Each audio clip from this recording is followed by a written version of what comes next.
বাইফা hour red কার্পেটের সকল নায়ক নায়িকাদের মিলন মেলা। বাংলাদেশ চলচ্চিত্র জগতের সকল অভিনেতা এবং অভিনেত্রীরা এখানে উপস্থিত হয়েছেন। সকল অভিনেত্রীরা নতুন লুকে উপস্থিত হয়েছেন এখানে।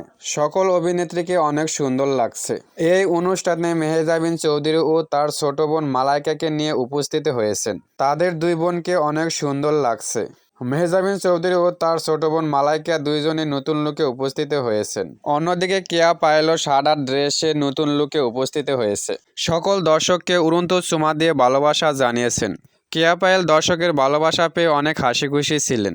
আরেকদিকে চলচ্চিত্র জগতের নায়িকা অপু বিশ্বাস ছিলেন নীল পোশাকে ভিন্ন এক লুকে। তাকে অনেক সুন্দর লাগছিল। অপু বিশ্বাসও দর্শকের অনেক ভালোবাসা পেয়েছেন। এখানে এসে শাকিব খানের নতুন ছবি তাণ্ডব নিয়ে কথা বলছেন অপু বিশ্বাস। নাটকের অভিনেত্রী নেহা, তাকে অনেক সুন্দর লাগছে, একদম পরীর মতো, এবং অনেক হাসি খুশি ছিলেন। তিনিও দর্শকের ভালোবাসা পেয়ে অনেক হ্যাপি ছিলেন।